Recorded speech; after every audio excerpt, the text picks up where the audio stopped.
इसका क्या मीनिंग है भाई? तो बच्चों हमारे पास अलग अलग तरीके की लाइंस कब आती हैं, रेडिएशन कब एमिट होती हैं? when the electron jumps from a higher orbit to a then the energy is emitted in the form of radiation. और क्या आंसर आया था? E2 minus E1 equals to where mu क्या है मेरे बच्चों? Frequency of emitted radiation. पता है? इसीलिए बेस पे हम स्पेक्ट्रल लाइन पढ़ेंगे। अब एनर्जी का कल फार्मूला पढ़ा था, एक बार लिख के बता दूं क्या था formula? Minus 2 pi square M के स्क्वायर जेड स्क्वायर ये किसका फार्मूला था बच्चों? एनर्जी। तो अगर सेकेंड ऑर्बिट की होगी तो n2 आ जाएगा, फर्स्ट ऑर्बिट की होगी तो n1 आ जाएगा। पुट कर दे E2 की जगह क्या पुट करोगे बताओ क्या आएगा? वर्टिकल राइटिंग देखो E2 minus 2 pi square m के square divided by n2 square into x square. फिर माइनस माइनस क्या हो जाएगा मेरे बच्चों? प्लस। क्या आ जाएगा यहाँ पे? 2 पाई स्क्वायर m के square z square e4 divided by equal to क्या? fc by lambda. Wave lambda क्या है? Wavelength of emitted radiation. समझ गई है ना बच्चों को? ऑनलाइन वाले यस सर। जाते हैं ना बेटा? हाँ जी। क्या काम आ रहा है इसमें से? देखिएगा what can be taken from 2 pi square m k square e4 upon x square into क्या? इसको आगे लिख लो 1 बाय n1 का स्क्वायर माइनस 1 बाय n2 का स्क्वायर z स्क्वायर रख लिखते हैं equal to fc by lambda. आप कहोगे z स्क्वायर के साथ नहीं लिखना, z के डिफरेंट लिख लें। समझ लग रही है बच्चों?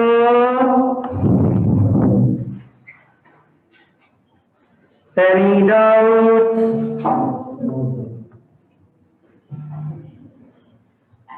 कहते ये जो CH है इधर ले आओ, यहीं पे ले आओ इधर, तो ये क्या आएगा? CH इधर आके क्या बन जाएगा? CH के CH का क्यूब।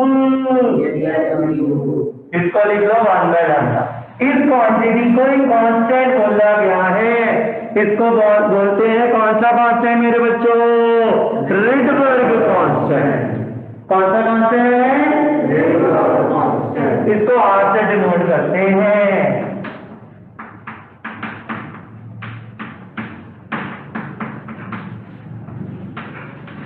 तो ये बन गया रिडबर्ग फार्मूला और इसी के बेस पे सारी स्पेक्ट्रल लाइंस हम कैलकुलेट करेंगे।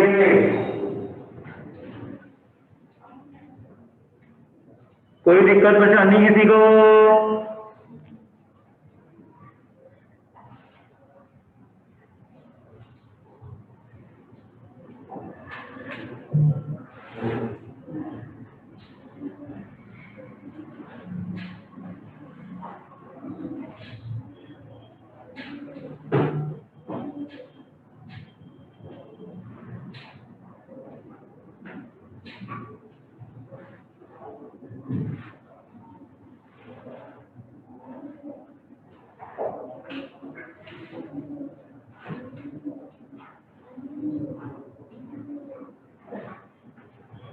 अब ये R क्या है? R की वैल्यू दिखाई दे रही है, कई बार ना क्वेश्चन ही आ जाता है एग्जाम में, what is Rydberg constant, give it value. तो R का मानना क्या दिखाई दे रहा है आपको? इधर लिख दूं, क्या दिखाई दे रहा है बच्चों? R की value 2 pi square m k square e4 upon CH3। इसको सॉल्व करके आंसर आता है 1.097 into 10⁻⁷। यूनिट क्या आएंगे? वेव, ये तो नंबर है, वेवलेंथ और R के क्या होंगे? एक दूसरे का रेसिप्रोकल। तो मीटर के मीटर का inverse These are the units of which constant मेरे बच्चों? Rydberg constant. Any doubt? Clear हो गया? Online students clear to everyone? Online Yes, sir. Yes, sir. Yes, sir. हो रहे हैं? Banmeet Kaur Yes, sir. Yes, sir. चलो अब आई स्पेक्ट्रल लाइन जहां से शुरू होता है सारा काम। मैंने आपको लाइनमैन और बालमैन पूरा करवा देना है, क्वेश्चन आपने करना है अभी। ब्रैकेट टी पॉइंट टाइम मिला अभी नहीं तो घर पे है भी क्या, थोड़ा थोड़ा तो काम रहता है, आराम से लगे रहो, ठीक है बेटा। तो इस बार तो मजे ही मजे हैं जिंदगी के, ठीक है। चलो पहली लाइन कितना बनती है बोल के दसियो जरा। पहली लाइन कैसे बननी है? उसको स्पेक्ट्रल पहली सीरीज को क्या बोलते हो? पहली series lineman series. Spectral series में पहली कौन सी है मेरे भाई? Lineman series. लाइनमैन सीरीज कब आती है? Electron jumps from which orbit? Any higher orbit. किसी भी हायर ऑर्बिट में कहां पहुंचना है? First orbit. मतलब n2 कुछ भी हो सकता है लेकिन n1 कितना होना चाहिए? 1। क्या बनेगा? मानना 1 by lambda equal to r। अब z स्क्वायर लिखना, हाइड्रोजन एटम है ना, तो z तो 1 नहीं है, r कॉमन 1 अपॉन क्या? 1 का स्क्वायर माइनस 1 by n2 का स्क्वायर। फिर n2 can be 2 3 4 so on up to infinity, कुछ भी हो सकता है। Any doubt? हाँ जी चले आगे। Any doubt in your mind? चले आगे पक्का।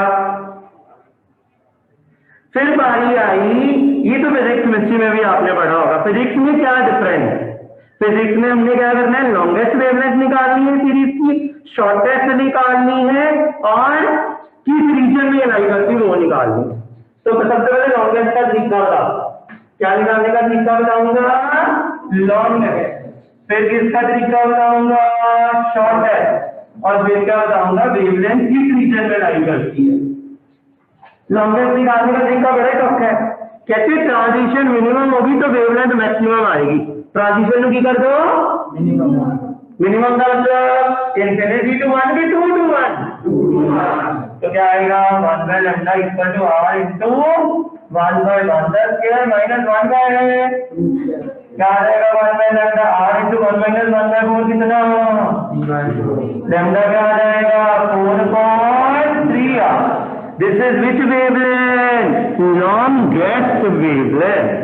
इन केडी वेवलेंथ कहते हैं बच्चों? Longest wavelength. क्लियर हो गया? शॉर्टेस्ट कब आएगी? जब ट्रांजिशन सबसे ज्यादा हो। ज्यादा का मतलब तो क्या आ जाएगा? 1 by lambda equal to r into 1 by 1 का square minus 1 by lambda r, तो lambda equal to this is which wavelength मेरे बच्चों? शॉर्टेस्ट। क्लियर हो गया? Okay good. अब जब इसकी वैल्यू निकाल के देखोगे, अपने आप ही चेक कर लो, ए जो है वैल्यू आर की वैल्यू पुट करो -7 ही आ गया। कहते अल्ट्रा वायलेट रीजन चलाई कर दी है। क्या रीजन चलाई कर दी है? Ultra violet. therefore the wavelength lies in which region बच्चों? Ultra violet. बोल के बताइए which region? Ultra violet. Ultraviolet. पता लग गया सबको? कितने बच्चों को लाइनमैन सीरीज क्लियर हो गई? Any higher orbit to first orbit, समझ लग गई है? अब क्या शुरू हो जाओ, कौन सी सीरीज करनी है? नंबर 2 पे बालमर। मैं करूंगा आप करोगे? बालमर सीरीज में कहां से कहां आना है? एनी हायर ऑर्बिट टू, बोलो शुरू। Any higher to second.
हाँ जी, करो, कर रहे हो तो बच्चे प्लाज्मा सीरीज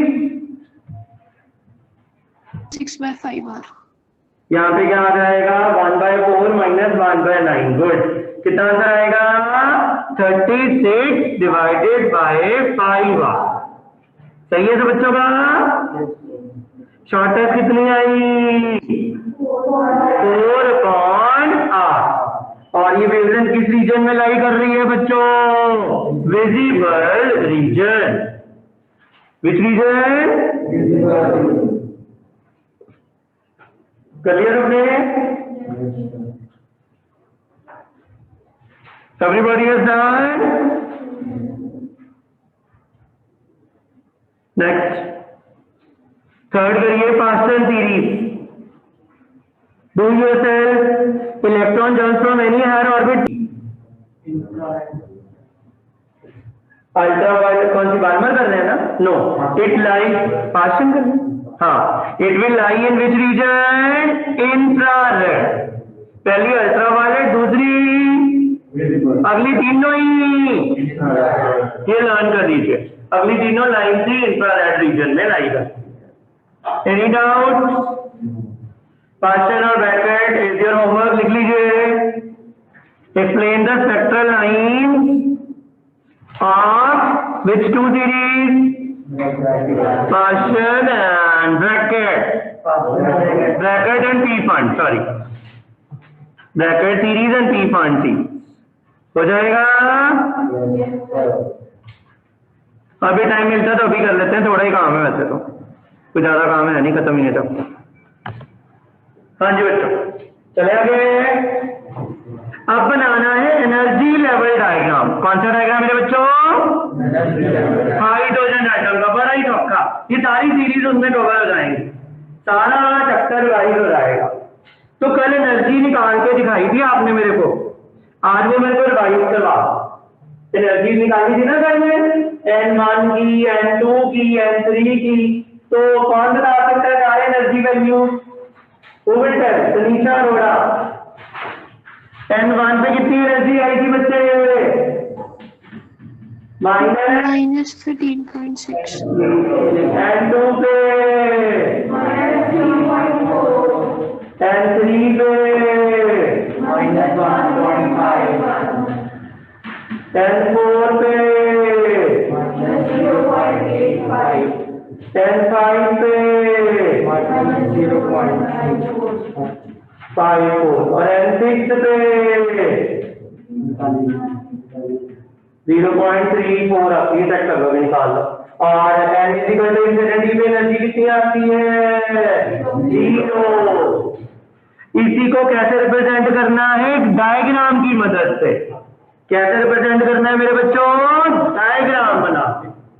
तो बनाए डायग्राम, ठीक है बेटा। एनर्जी लेवल बना लो, बहुत ध्यान से देखिएगा।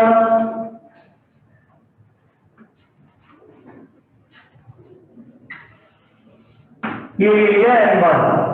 N1 पे कितनी एनर्जी है? सारी एनर्जी इलेक्ट्रॉन वोल्ट में है, इलेक्ट्रॉन वोल्ट में लिख रहा, आप समझ गए होंगे। फिर किसकी बारी आ गई? गैप बहुत ज्यादा, देखो 13.6 तो कितने चले गए? बहुत ज्यादा गैप रखना है ना।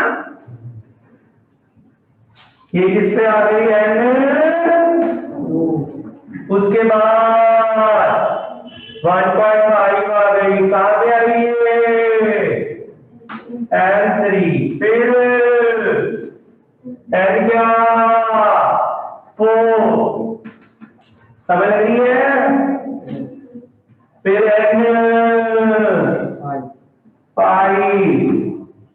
N6 पे कहां पहुंच गए? 0.3 होती है मेरे ख्याल से। 37। और लास्ट वाली क्या बनी? यहाँ पे N इंफिनिटी पे एनर्जी कितनी बच्चों? 0। समझ आ रही है सबको? ऑनलाइन वाले पता लग रहा है बच्चों? चलो नोट बनाओ लेवल। लाइमन सीरीज बोलो जी, कितना बनोगी? किससे बचना? किसी भी ऑर्बिट से बचना। तो चाहे 2 से आ जाओ, चाहे 3 से आ जाओ, चाहे 4 से चाहे 5 से आते ही रहना है।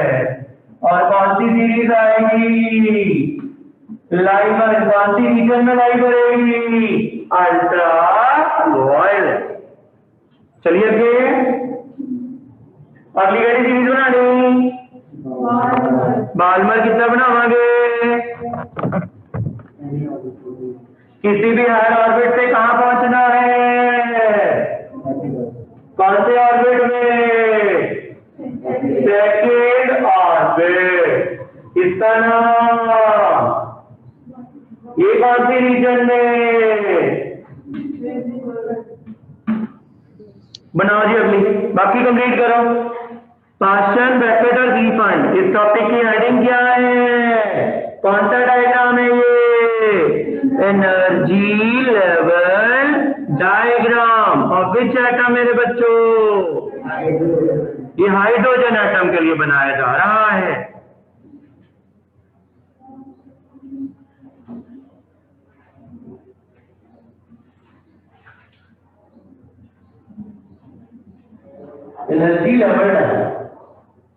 Energy level diagram of hydrogen atom.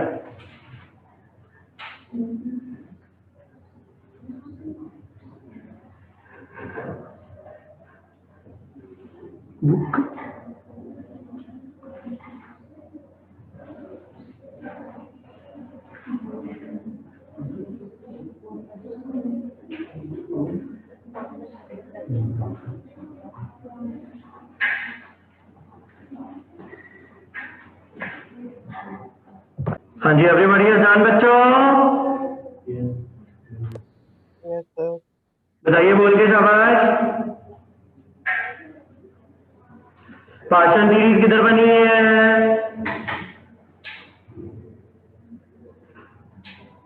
Any higher orbit to third में आना है। और कौन सी रीजन में लाई करेगी? फिर ब्रैकेट में एनी हायर ऑर्बिट टू कौन सी रीजन में? ये भी। और लास्ट वाली Pfund series any higher orbit to fifth orbit. Fifth है ना? ठीक। ये भी किस रीजन में बच्चों? क्या बोलते हैं इसको? कौन सा डायग्राम बोलते हो? Energy level diagram. कौन से एटम का मेरे बच्चों? Hydrogen atom. I think everybody is clear. Any question you want to ask? Clear हो गया? बस एक ही टर्म रह गई है, एक्साइटेशन एनर्जी, आयनाइजेशन एनर्जी, जिसमें तो आप माहिर हो, जो तो आपने ऐसे चुटकियां मार के बता देना है। केमिस्ट्री है ना? केमिस्ट्री में everybody is intelligent. Excitation energy, who will define this term? Excitation energy. इसका आंसर बताएंगे मैत्री। तो कभी कभी बोलते हैं, शायद आज बोल पड़े, मैत्री। तो ये वो एनर्जी है जब जो एक इलेक्ट्रॉन यूज करता है हायर लेवल जाने के लिए। Very good. किसी भी एक लेवल से दूसरे लेवल पे जाना है, जैसे अगर मैं कहूं ग्राउंड स्टेट, ग्राउंड स्टेट का मतलब N1, जाना कहां पे है? फर्स्ट एक्साइटेड स्टेट, उसका मतलब N2। कितनी एनर्जी लगेगी? कैसे निकालोगे? E2 माइनस E1 करके दिखाना। E2 माइनस E1 कितना आंसर आएगा? माइनस माइनस प्लस हो जाना है, तो प्लस 10.2। कितनी एनर्जी चाहिए इलेक्ट्रॉन को कहां से कहां जाने के लिए? Ground state to first excited state. समझ लगी?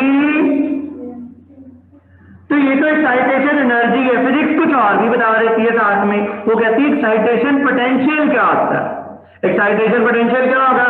ये तो एनर्जी है, जितना पोटेंशियल चाहिए, तो कितना पोटेंशियल चाहिए होगा? 10.2 इलेक्ट्रॉन वोल्ट के 10.2 volt. the potential required to take an electron from any lower state to higher state.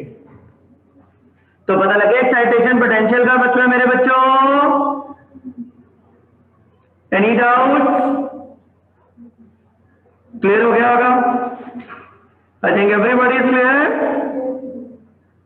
तो मेरे को बताना, आंसर बताएंगे अर्शदीप सिंह। ग्राउंड स्टेट से चल के सेकेंड एक्साइटेड स्टेट जाना है, तो कैसे निकालोगे एक्साइटेशन एनर्जी? ग्राउंड स्टेट से सेकेंड एक्साइटेड स्टेट E3 कितना आंसर आएगा? क्या आएगा? 12.1। ये तो एक्साइटेशन एनर्जी आई। एक्साइटेशन पोटेंशियल कितना आएगा बच्चों? 10.1 मोल। समझ गए? Energy is different and potential is different. Value same मतलब वो यूनिट्स अलग अलग। सॉरी, समझ लगी? Excitation energy, excitation potential. नीचे से ऊपर जाना चाहिए नहीं, जितनी एनर्जी चाहिए वो एक्साइटेशन एनर्जी, इतना पोटेंशियल चाहिए। Last is ionization energy and potential. Who will tell the answer to this? Ionization energy, Tani Jaroda, तानी गुप्ता। क्या होगी एक्साइटेशन एनर्जी बेटा? वैल्यू बता दो बोल के।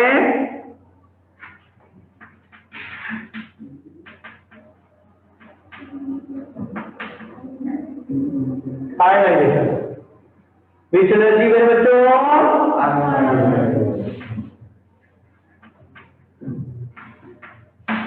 बोलो जी, what is the ionisation energy?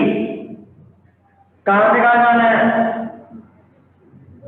Ground state से जितनी एनर्जी चाहिए उसको क्या बोल लोगे? Ionization energy. निकालोगे कैसे?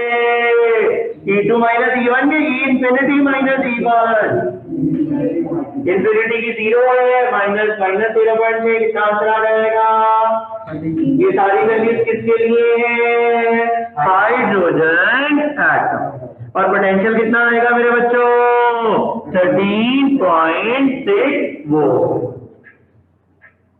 पता लग गया?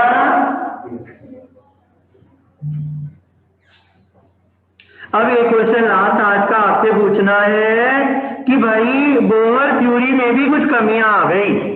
बोहर थ्योरी वैसे तो कामयाब रही, कुछ कमियां थी बोहर थ्योरी में। तो वे बता सकते हैं कि कहां पे कमियां आई बोहर मॉडल में?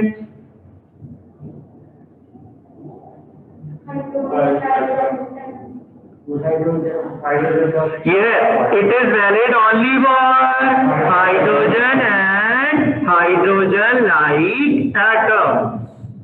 ये और है, सारे दुनिया के सारे एटम जितने पीरियोडिक टेबल में सबके लिए एप्लीकेबल नहीं है। और भी थी स्पेक्ट्रल, उस लाइन्स में भी स्पेक्ट्रम, ये भी सही तरीके से एक्सप्लेन नहीं कर पाया। तो ये आपका होमवर्क है। दूसरा क्वेश्चन लिखिए, जो पिछला भी रहता है हमारा, ये लिखना है बेटा। I will check your return book. 2 question दे रहा हूं। Write the limitations of A part Rutherford's model of an atom, B part Bohr model of an atom. Rutherford की और बोहर दोनों की क्या बतानी है? लिमिटेशन। तो ए पार्ट इज फिनिश्ड, बी भी छोटा ही है, वो करके ही न्यूमेरिकल्स करेंगे क्योंकि चैप्टर इज रिड्यूस्ड एटम्स वाला। तो we will cover the chapter first. अभी तो 2 दिन तो नहीं है classes, then we will complete. कोई क्वेश्चन हो तो किसी का भी पूछ सकते हो, चाहे ऑनलाइन वाले हैं चाहे ऑफलाइन वाले। आज ऑफलाइन ऑनलाइन वाले 14 बच्चे आए, मतलब 12 आए। बड़ी खुशी हुई आपको देख के। देखो सही कौन कौन आया है, कैसे